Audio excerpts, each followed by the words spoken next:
Fala pessoal, tudo bem? Na nossa última aula estudamos a primeira parte do nosso sistema nervoso, que eu propus esse estudo dividido aí para vocês, e hoje estamos aqui para estudar a segunda parte, viu? Para isso vocês podem me acompanhar no livro 13 a partir da página 254, por favor. Lembrando que na primeira etapa nós estudamos as funções do sistema nervoso, que é claro, o controle geral do nosso corpo, o controle geral dos demais sistemas, das condições de funcionamento do nosso organismo e até mesmo comunicação de partes distintas do nosso corpo ou comunicação nossa com os outros seres em relação ao ambiente onde vivemos, né? Então o sistema nervoso ficou claro para vocês que ele tem essa posição de destaque aí, né, de controle. Bom demais. Na aula passada ainda falamos sobre as células nervosas, sendo o neurônio a principal delas. Falamos sobre as partes do neurônio e o que acontece em cada uma delas. Destacamos também que um neurônio é a principal célula do sistema nervoso e ele realiza duas atividades: a transmissão do impulso nervoso e a sinapse, que é a comunicação de um neurônio com o outro, ou com uma fibra muscular ou com uma célula glandular. Então, basicamente foi isso que nós estudamos na aula passada. E se tem uma estrutura muito importante que a gente citou, que a gente comentou sobre o neurônio, é a bainha de mielina, né? Envolvida na transmissão do impulso nervoso, onde com a sua presença ou ausência, essa transmissão pode se dar de forma mais lenta ou mais rápida. Muito bem. E a proposta de hoje é finalizar o estudo do sistema nervoso, onde vamos levantar outros pontos aí importantes também. Então fiquem atentos, vamos lá? Só um minutinho que eu vou fechar a janela aqui para diminuir o barulho, ok?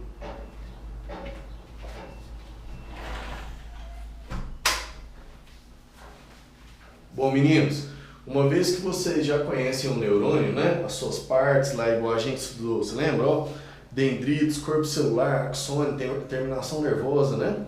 Uma vez que você já conhece isso daí, olha só, existem diferentes tipos de neurônios. Você vê aqui unipolar, bipolar, multipolar, pseudo-unipolar, ou seja, classificado de acordo com quantidade de polos, né? Isso é verdade. Então nós temos o neurônio unipolar, que é composto apenas por um polo. Bipolar, 2 polos, multipolar, vários polos, e pseudo-unipolar, ele tem 2 polos, aparentando ter apenas um. Essa seria a diferença dele em relação aos demais.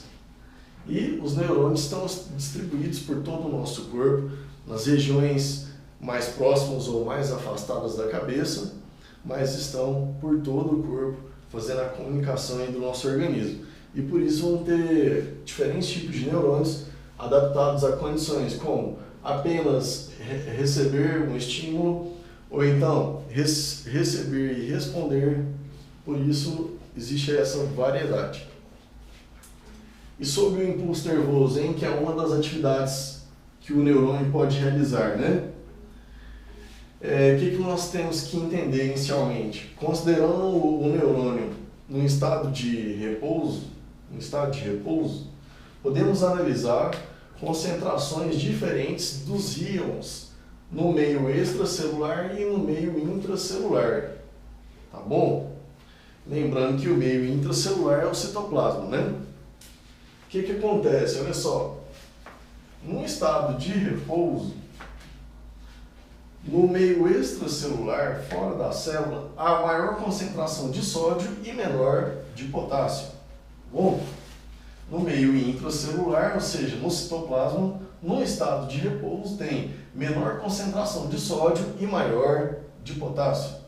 Bom, vou te convidar para analisar essa diferença mais uma vez comigo. Da seguinte forma agora, ó. No estado de repouso do neurônio, o sódio é mais concentrado fora da célula e menos dentro. No estado de repouso do neurônio, o potássio é mais concentrado dentro e menos fora. Pegou? Isso vai ser importante para você entender a transmissão do impulso nervoso. Por que vai ser importante? Porque, como você está vendo, a gente está analisando concentrações de íons E íons são moléculas que apresentam carga positiva, carga negativa.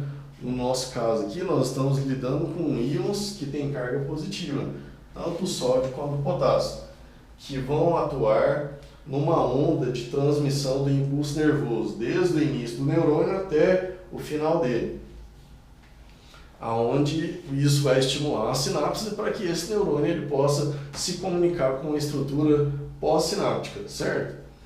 E como que é essa onda? Essa onda ela se caracteriza por uma alteração da voltagem, da DDP, da membrana plasmática do neurônio. Por isso a importância aí de entender essas cargas aí, esses íons e as suas concentrações. Então, a transmissão do impulso nervoso ela ocorre em duas etapas, tá bom? Tem a primeira etapa que é a despolarização.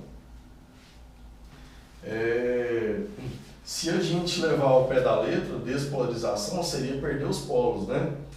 Porque, como a gente percebeu aqui, o neurônio ele é positivo fora e negativo dentro, por conta disso daqui, ó, dessas diferenças de cargas. Se levar ao pé da letra, seria perder os polos, seria perder essa questão dele ser positivo fora e negativo dentro. Mas não vamos levar ao pé da letra não, viu, turma? Na verdade, a despolarização é a inversão de polos. Então, nessa etapa da transmissão do impulso nervoso, como é que fica a carga total externa do neurônio? Na despolarização, vai inverter isso aqui. Então, o meio extracelular vai ficar negativo. Se ele era positivo, ele vai ficar negativo. E o meio intracelular, ele que era negativo, irá ficar positivo. Então, tem essa inversão aí, tá? E a transmissão do impulso nervoso vai se dar justamente por uma onda de inversão de polaridade ao longo da superfície do neurônio, da membrana plasmática. Então você está começando a entender. E a primeira etapa é a despolarização, ou seja, a inversão das polaridades, né? No estado de repouso era positivo fora e negativo dentro. Com a despolarização vai ficar ao contrário, positivo dentro e negativo fora. Certo? Para que isso aconteça, pensa comigo aqui, ó. Se em estado de repouso o sódio é mais concentrado fora, na inversão ele vai ficar mais concentrado aonde? Dentro, né? Se é dentro, o que ele tem que fazer? O sódio tem que entrar ou sair? Essa é a minha pergunta para vocês. Na etapa de despolarização, o sódio entra ou sai? O sódio entra.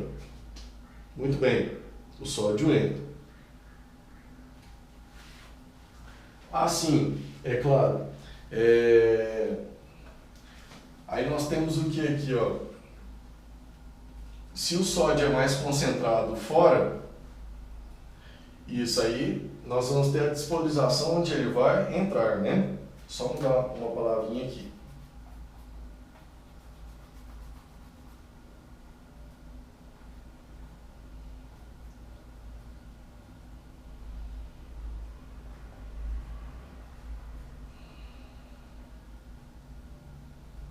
Pronto.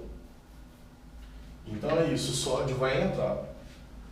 Se o sódio vai entrar, a etapa de despolarização, ela é o quê? Ela é passiva, né? Porque o sódio não está vindo de uma concentração maior para uma menor. Muito bem. E o que acontece com o potássio? Que nessa mesma etapa, o potássio que era mais concentrado dentro da célula, agora ele sai.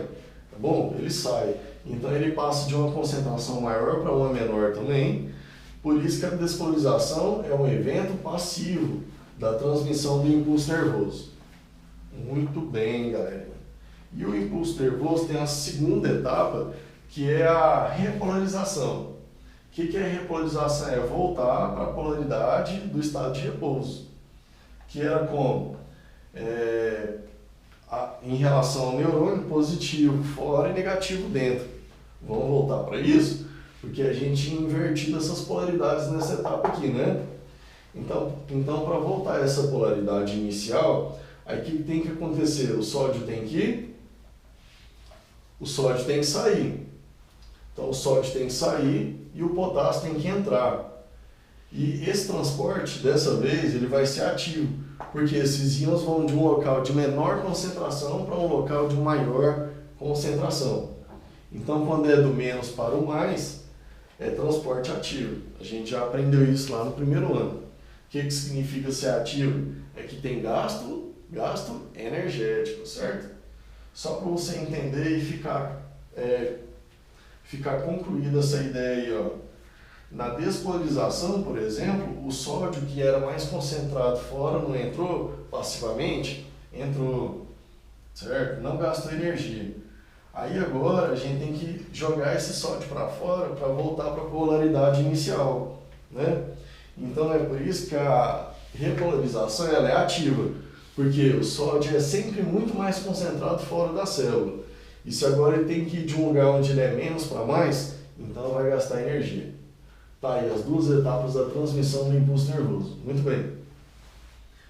Aqui outro ponto, as divisões do sistema nervoso. Fica ligado nas siglas aí, ó. Sistema nervoso é dividido em central e periférico, tá bom? Sistema nervoso central e periférico. O sistema nervoso periférico, ele tem fibras nervosas que se dividem em sistema nervoso somático ou visceral e sistema nervoso autônomo. O sistema nervoso autônomo é dividido em sistema nervoso simpático e parasimpático. Certo? Esse sistema nervoso central ele é composto por encéfalo e medula espinhal. O encéfalo é o nome que se dá para a massa nervosa que nós temos dentro do crânio.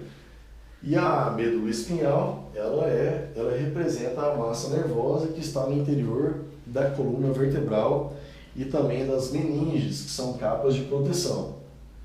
Esses dois, encéfalo e medula espinhal, formam o principal eixo nervoso do nosso corpo. O encéfalo, ele é dividido nesses principais órgãos aqui, ó, cérebro, cerebelo, bulbo, tálamo, hipotálamo, onde cada um tem uma atividade, uma importância aí no controle do nosso corpo. Esse sistema nervoso periférico é composto por nervos e gânglios, que se distribuem por todo o nosso corpo. Bom, por exemplo, nessa questão do sistema nervoso periférico, tem 12 pares de nervos que do encéfalo partem para outras estruturas do nosso corpo. São os chamados 12 pares de nervos cranianos. Já da medula espinhal, partem nervos também no número de 31 pares. E eles são chamados de nervos raquidianos. Muito bem. Essa divisão do sistema nervoso periférico, chamada somática ou visceral, ela está envolvida no controle de atividades voluntárias do nosso corpo, como falar, como se movimentar, escrever, pular, nadar, entre outras coisas que nós fazemos aí de forma voluntária, como piscar até certo ponto e respirar até certo ponto também são voluntários, né? Muito bem. Já essa divisão do sistema nervoso periférico, chamada autônomo, ela já está envolvida com o controle de atividades involuntárias do nosso corpo. Involuntárias, viu?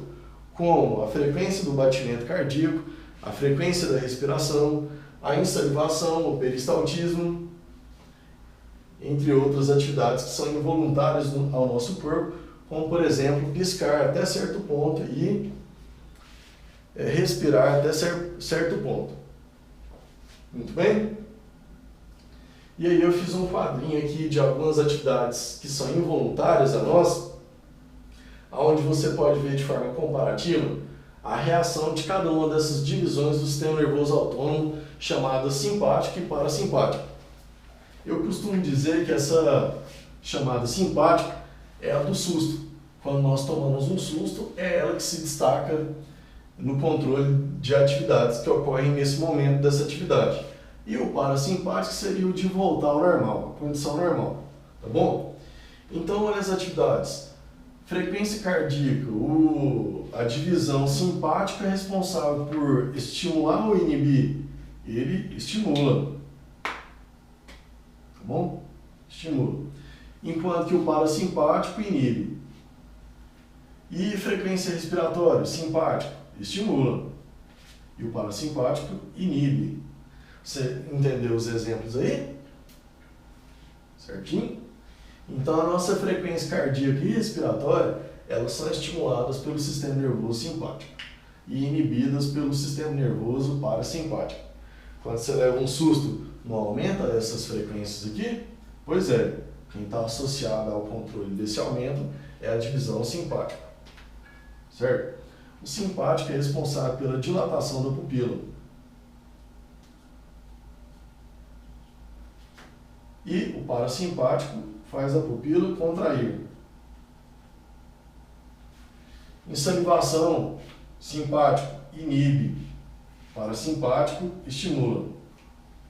Peristaltismo, o simpático inibe e o parasimpático estimula. Então, esses são só alguns exemplos de atividades controladas por essas divisões do sistema nervoso aí para vocês. Lembrando que essas atividades são o quê? Involuntárias, né? Legal, pessoal? E a gente tem aí vários outros detalhes também sobre esses órgãos aqui, ó. Mas hoje eu quero destacar a importância desse órgão aqui para vocês. Falamos muito sobre ele no estudo do sistema respiratório e cardiovascular. Esse cara aqui, o bulbo, ele é responsável pelo controle da frequência cardíaca, frequência respiratória, pressão arterial, peristaltismo. Então é um órgão muito delicado, muito sensível, sensível ao extremo e muito importante. Por fim, comentando aqui com vocês sobre atividades reflexas que nós temos, como por exemplo, quando tocamos o espinho de uma roseira, nós desempenhamos uma atividade reflexa, né? Como que ela ocorre? Com a retirada do braço, sem mesmo nos darmos conta do que nós estamos fazendo. É uma atividade muito rápida, certo? Então esse é o chamado ato reflexo. E essa percepção desse estímulo aí, que é inclusive uma situação de perigo, né, para o nosso corpo. Tanto a percepção quanto a resposta envolve um caminho que nós vamos chamar de arco reflexo. Esse arco reflexo envolve poucos neurônios nessa resposta, viu? Nós vamos ter um neurônio sensitivo que percebe o estímulo, vamos ter um neurônio associativo que comunica o sensitivo ao próximo neurônio, que é o motor. Então são 3 neurônios nessa história aí: o sensitivo, o associativo e o motor. E esses neurônios não envolvem um caminho que tem a atividade cerebral. O que eu quero dizer é que por isso que nós respondemos tão rápido na retirada do braço, porque a resposta desse estímulo ela envolve neurônios num caminho apenas de